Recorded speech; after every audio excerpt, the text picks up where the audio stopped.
Lulan ako ng isang baroto na may napakagandang diwata at napakamakapangyarihan. Dadalhin daw niya ako sa sulad. Si Magwayan. Pagkatapos may dumating ng isang diwata. Inuutusan kita! Akin na ang dungan ni Amaya! Napakaganda niya. At nakakasilaw ang kanyang liwanag. Naglaban sila ni Magwayan. Natalo niya ito. Ang diwata na si Pandaki, ang manunubos ng mga kalag sa sulad. Malaya ka nang makuha ang dungan niya. Punong babaylan! Sila! Kailangan niyo itong masaksihan! Ang uri pong namatay si Amaya! Muli siyang nabuhay! Iniligtas si Pandaki si Amaya? Hindi na pupunta sa sulad ang iyong dungan. Ibabalik na kita sa lupa. Amaya, Amaya, akala ko ay hindi na kita masisilayan ng buhay. Ang pagkamatay at pagkabuhay mong muli ay isang palatanda ang meron kang mahalagang tungkuling gagampanan. Ikaw ay napili upang maging isang babaylan. Babaylan? Ako magiging isang babaylan? Oo, Amaya. Inilatag na ng tadhana ang iyong kapalaran, ang iyong hinaharap, upang mapabilang ka sa aming hanay, sa hanay ng mga babaylan. Ngunit nagkakamali kayo. Paano ko magiging isang babaylan? Isa lamang akong uripon. Tama ang kanyang tinuran. Ang isang hamak na uripon kailanman ay hindi maaaring mabilang sa uri ng mga babaylan. Ngunit, ang babaylan ay hindi pumipili ng uri. Ito'y kalooban ng mahal na laon, mahal na dalanganan. Alam kong batid mo yon. At dahil nabuhay na muli si Amaya, siyang napiling gumanap ng karapat-dapat na tungkuling yon. Kaya siya pinili. Hinirang siya ng diwata at ibinalik ang kanyang dungan sa daigdig ng mga nabubuhay. Sapagkat ikaw ang babaeng karapat-dapat na gumanap ng mahalagang tungkuling yon. Ngayon, hindi ka na isang uripon, kundi isang babaeng nagdaan sa banal na pagbabago. Ngunit kung anong nararamdaman ko noon at ngayon, parehas lamang. Hindi ko alam kung anong banal na pagbabago ang sinasabi mo. Ang banal na pagbabago ay dumarating sa pagkakataong hindi mo inaasahan. Ito'y maaaring magsimula sa mga tinig ng umalagad o mga taong hindi nakikita. At hindi ka patutulugin sa gabi o patatahimikin sa araw ng kanilang mga tinig. Makakamtan din ang banal na pagbabago kapag humiwalay ang dungan ng isang babae sa kanyang katawan, sanhi ng kamatayan. At ang kanyang dungan o kaluluwa ay maglalakbay sa kinaroroonan ng mga diwata at umalagad.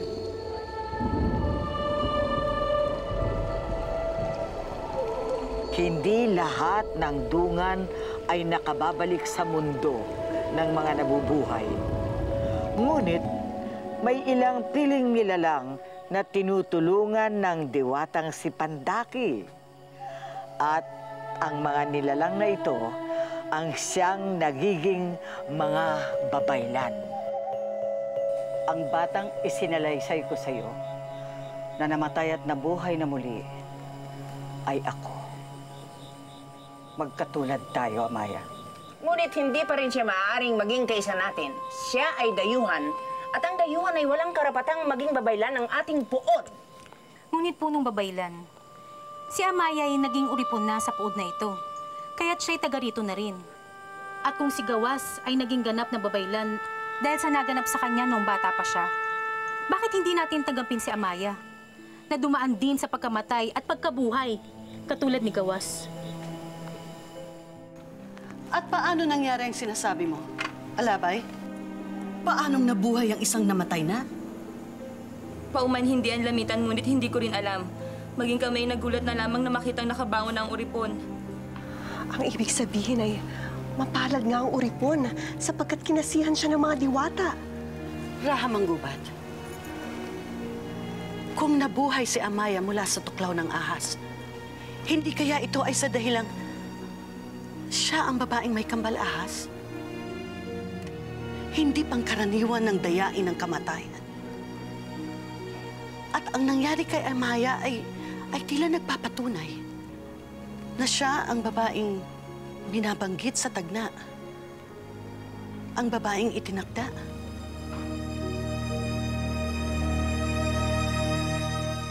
Po ng babaylan. Kung napili nila si Amaya, huwag nating labanan ang kanilang itinakda. Tama ang tinura ni Gawas, mahal na dalaganan. Hindi natin maaaring tanggihan si Amaya, sapagkat natatakot ako na baka parusahan tayo ng ating mga diwata.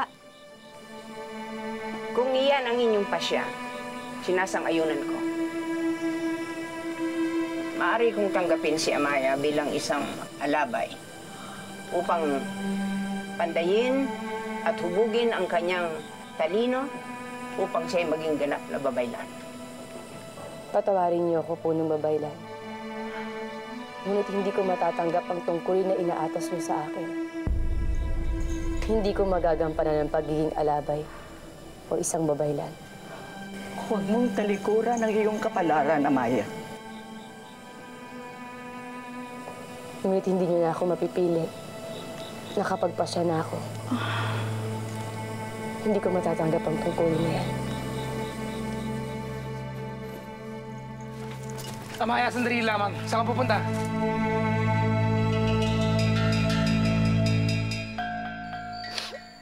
Minamahal kong punong babaylan.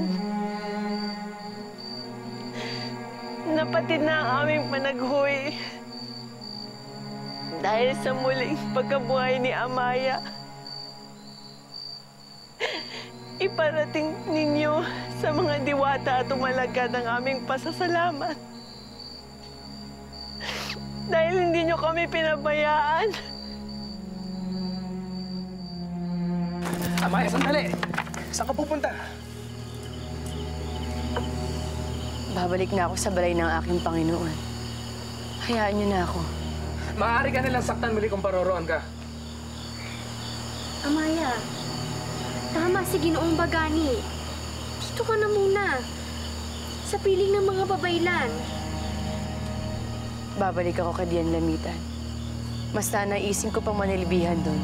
Kesa manatili dito at gampanan ng tungkuling hindi naman karapat-dapat para sa akin.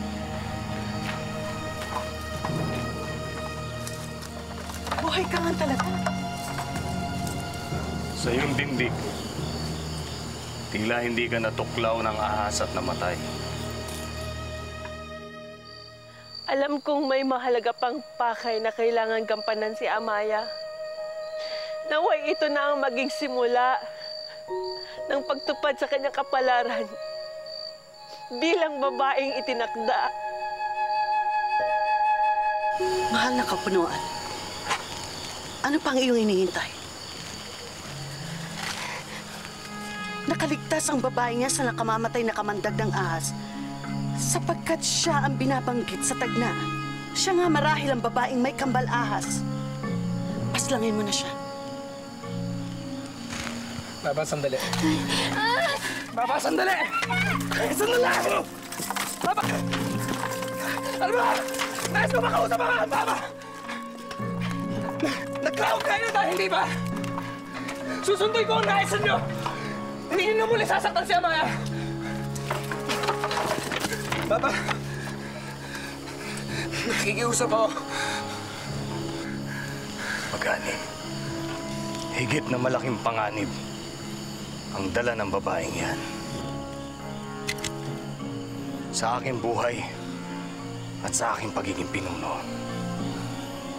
Kaya't nararapat lang na wakasan ko na ang buhay niya.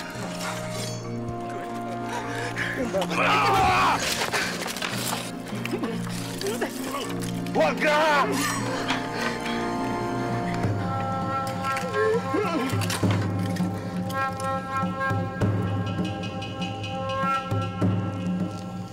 Baba. Hindi mo ako maaaring pigilan, Bagani.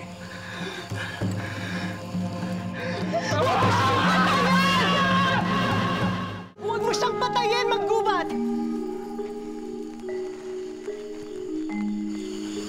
ginagawa mo dito? Bakit mo ko sinundan? Dahil alam kong may binabala kang hindi maganda kay Amaya. Hindi siya ang sinasabi sa hula. Hindi siyang babaeng may kambal ahas. Dahil siya man ay namatay ng tuklawin ng isang ahas. Mawalang galang, Haralingayan. Oo nga't namatay si Amaya dahil sa tuklaw ng ahas. Ngunit papaano maipapaliwanag ang kanyang muling pagkabuhay? Ang muling pagkabuhay ni Amaya ay hindi patunay na siya ang babaeng may kambal ahas. Bagkus ito ay palatandaan na maaaring si Amaya ay tinatawag o itinakda upang maging babaylan.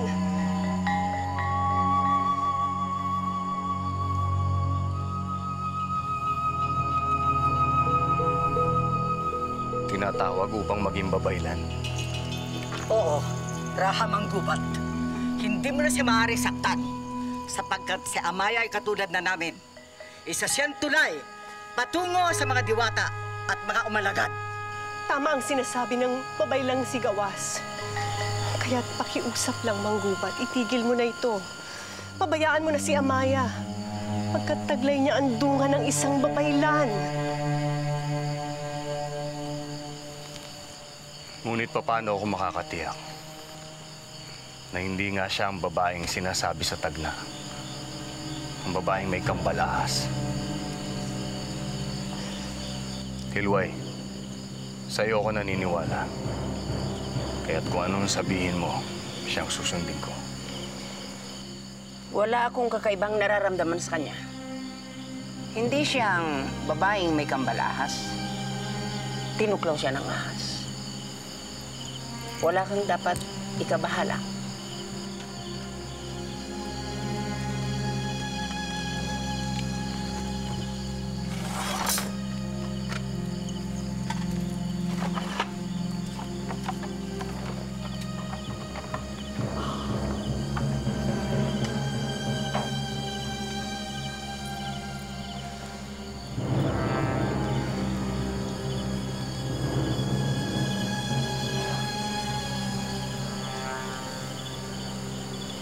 Maraming salamat sa pagligtas mo sa aking buhay.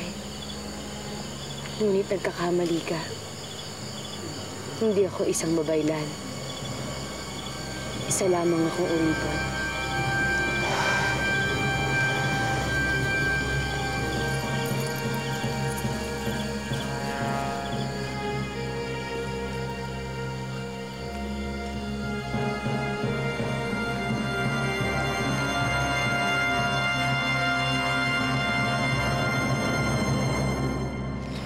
Laki talaga ng pasasalamat ko nang dumating si Raha Lingayan. Buti na lang hindi natuloy ang pagpatay sa ni Raha Manggubat. Ibig sabihin nun, patuloy na ginagabayan si Amaya ng mga umalagad dahil hindi pa niya naisa sa katuparan ang kanyang kapalaran. Bakit tila may agam-agam ka sa aking mga sinabi? Totoo naman na kaya ka pinabalik ng mga diwata at umalagad ay hindi dahil tadhana mo ang maging isang babaylan, kundi upang tuparin ang kapalaran mo bilang natatanging babaeng may kambal-ahas. Ngunit, Yoyo Awi, naguguluhan ako. Ang sabi niyo may kambal-ahas ako. Ngunit ang tuklaw ng ahas ang kinamatay ko. Marahil hanggang dito na lang muna kayo, Yoyo Awi, Aha. Nais ko lamang mag-isip. Ngunit saan ka pupunta, Bai? Hanapin ko ang mga sagot sa tanong ko. Amaya. Maraming salamat sa ginawa niyo, Eloy. Kung hindi niyo napigilan si Baba, marahil ay tuluyan ko ng pinagluluksaan si Amaya. Anak, hindi ko yun ginawa alang-alang sa'yo o dahil sang-ayon ako sa nararamdaman mo kay Amaya. Pinigilan ko ang iyong Baba dahil naniniwala ako sa sinasabi ng babaylang si Gawas na taglay ni Amaya ang dungan ng isang babaylan. Nakakapanghinayang lang dahil ayaw yakapin ni Amaya ang kapalarang inilaan para sa kanya. Kung magiging isang alabay o babaylan si Amaya, kung tatanggapin niya ito, ibig sabihin ay makakalaya na siya sa pagiging isang uripon. Totoo bang sinasabi niyo, Uray Hilway? Buhay muli si Amaya? Hindi ka panipaniwala nga, Way, ngunit totoo. Muling nabuhay si Amaya. At ang ilan sa mga babaylan ay nagnanais na si Amaya ay maging isa sa amin. Hindi na ako magtataka. Lalo't alam ko na ang pagkamatay at pagkabuhay muli ay isang palatandaan para maging babaylan ng isang babae. Natutuwa naman ako na buhay pa pala si Amaya. At nararamdaman kong siya ay kakaiba. Kakaiba? Nung sabihin ko kay Mang Gubat na wala akong kakaibang nararamdaman kay Amaya, nagsinungaling ako. Meron akong kakaibang naramdaman sa kanya.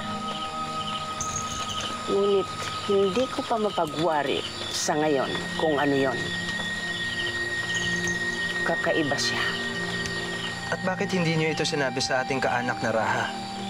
Dahil naisip ko na si Amaya ay maaari nating pakinabangan pagdating ng araw.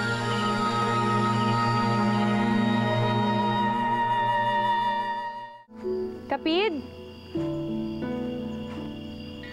Kapid! Aking abay, magpakita ka sa akin. Meron lamang ako itatanong sa'yo.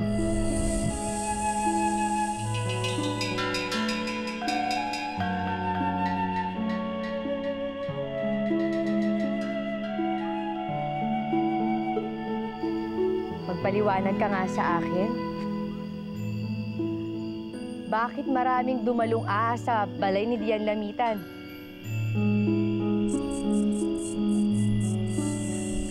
Sinasabi mong kaibigan mo ang mga ahas na yon? Na pinapunta mo sila upang ako'y gabayan? Ngunit bakit tinuklaw ako ng isa sa mga kauri mo? Ganun ba? Sadyang tinuklaw ako ng isa sa mga yon upang hindi ako paghinalaan na ako ang may kambal ahas? At nagtagumpay ka, Kapid. Magmula ngayon, wala namang hihinala na ako ang iyong kakambal. Salamat sa'yo. Hindi ko lubos na maisip. Nakakampihan ni Haralingayan si Amaya. At pati na rin ang mga babaylan na nung una akala ko'y kakampi ko, ngayon ay pinagtatanggol siya. Hangal ba silang lahat? Bakit nila pinagpipilitan na maaaring maging babaylan ng isang uripon? Iloy, paano kung magbago ang isip ni Amaya? Paano kung bigla siyang pumayag maging isang babaylan? Nangangahulugang itong lalaya na ang uripon. Tataas ang katayuan sa buhay at igagalang sa pood na ito. Pahihintulutan mo bang mangyari yon, Lamitan?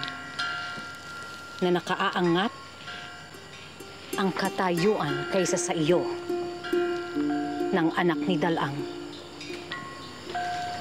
Hindi.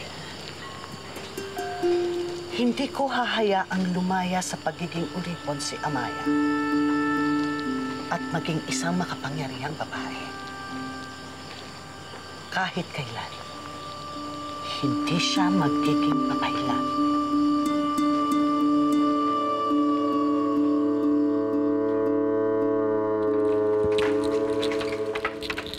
Ang lakas ng loob ng uripon na yun natanggihan ng ating punong babaylan. Sino ba siya sa inaakala niya? Ewan ko ba kung anong nakita sa kanya ng punong babaylan. Mukha namang hindi karapat-dapat. Ano ba kayo? Nakalimutan niyo na bang bumalik na siya mula sa sulat? Namatay na siya, ngunit biglang nabuhay. Apong, hindi ka dapat sumasali sa usapan ng mga alabay. Ang mabuti pa, kumuha ka na lamang ng karagdagang panggatong. Oo nga naman. Kisado. Akala marahil ng Amaya na yon ay pwede niyang pahiyain ng gano'n na lamang ang ating punong babaylan. Ang hindi niya alam, sino mang tumalikod sa tungkulin bilang isang babaylan, ay napapahangak.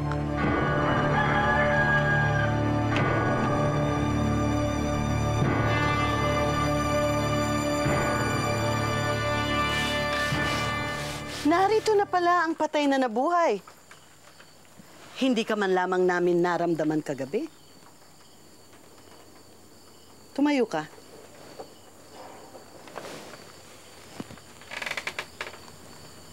Naninibago ako sa ayos ng ating hayuhay. Tila may iba sa kanya. Ang kanyang kasuotan na ibinili ni Ginoong Bagani na itakip sa kanyang katawan nang siya'y mamatay. Hubaran mo siya, Umbo.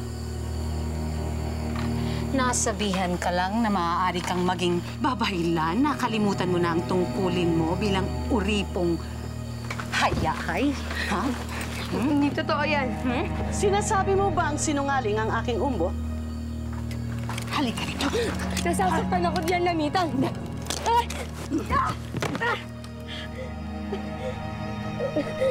Mabuti kung ikaw nasaktan. Upang tumatak sa'yo ang aking sasabihin. Huwag ka nang mangarap na maging isang babaylan sapagkat hindi ko hahayaang mangyari yon, Mabaw. Hindi ko papayagan na makaangat ka sa amin ni Marikit sapagkat hanggang dito ka na lamang. Isang uripon hanggang sa ikaw ay mamatay.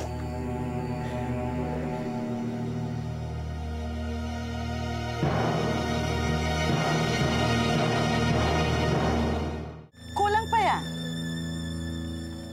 Higit pa dyan ang iyong matatanggap na parusa kapag sinuway mo ang aking pinag-uutos. Huwag na huwag mong tatanggapin ang alok ng mga babaylan. Nauunawaan mo? Huwag kang papayag kahit na anong pilit nila sa'yo. Sapagkat kapag nabalitaan ko na nakikipag-ugnayan ka sa mga babaylan, higit na parusa ang ibibigay ko sa'yo. Nauunawaan mo ba yon, Mabaw? Nauunawaan mo ba? Ngayon, umalis ka sa harapan namin.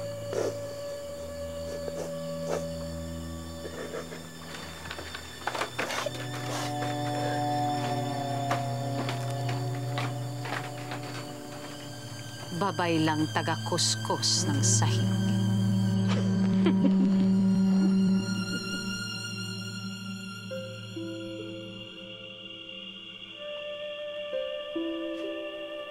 Mahal na Bonggay at Pandaki, maraming salamat sa kabutihan na pinagkaloob niyo kay Amaya. Lubos niyo ako pinaligaya. Ibinalik niya sa akin ang babae aking pinakaiibig. Haplusin niyo sana ang kanyang puso't isipan upang matanggap niya ng maluwag ang kapalaran na inalaan para sa kanya. Upang tumalima siya sa pagiging isang babaylan. Nang sa gayon, makalaya siya sa pagiging isang uripon.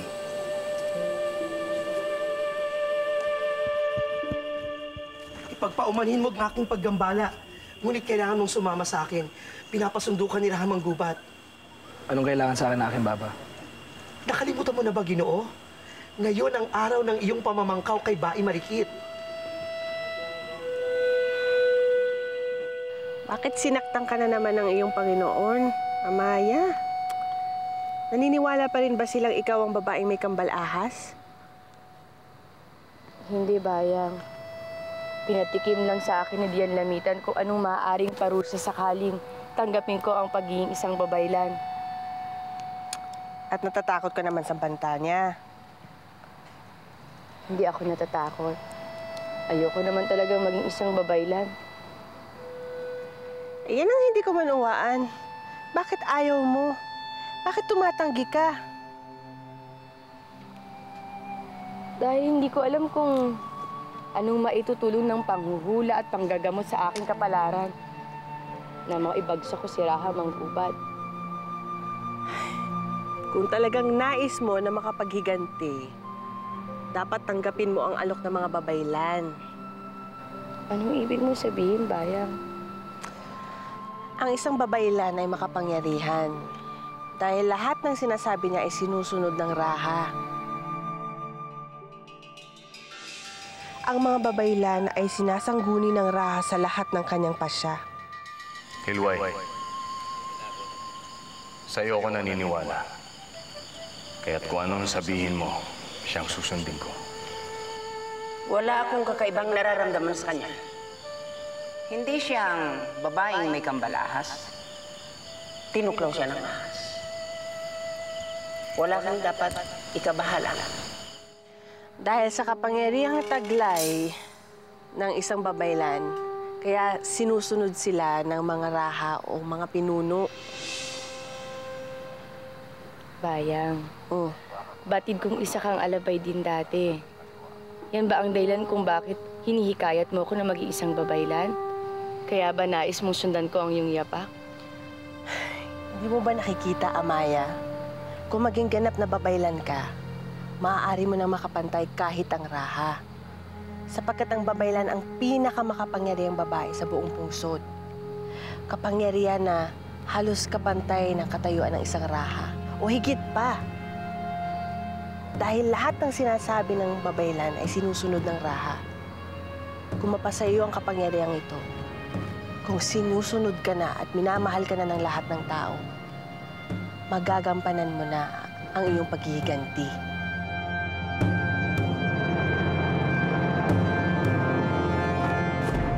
Bakit mo pinagmamasdan ng kampilan ng iyong baba? Sapagkat sa tuwing pinagmamasdan ko ito, naaalala ko siya. Nasaan na kaya ang aking mga kapatid? Sila kaya sa atin ay nakakaalala pa? Si Bai Binayaan ba? Siya ba ang naalala mo kaya ka nalulungkot? Hindi ako nalulungkot dahil nagkahiwalay kami ni Binayaan. Sa halip natutuwa ako dahil hindi niya nakikita ko anong nararanasan ko ngayon. Anong bumabagabag sa'yo? Kayong lahat ay sinamo ngayong umaga upang saksihan ng pamangkaw ni Ginoong Bagani kay Bay Marikit. Ito ba ang dahilan kung bakit nalalambungan ng lungkot ang iyong mga mata? Malaya si Ginoong Bagani na piliin kung sinong ninanais niya. Nararapat lamang sila sa isa't isa dahil magkauri sila. Hindi siya pipili na kababa sa kanya.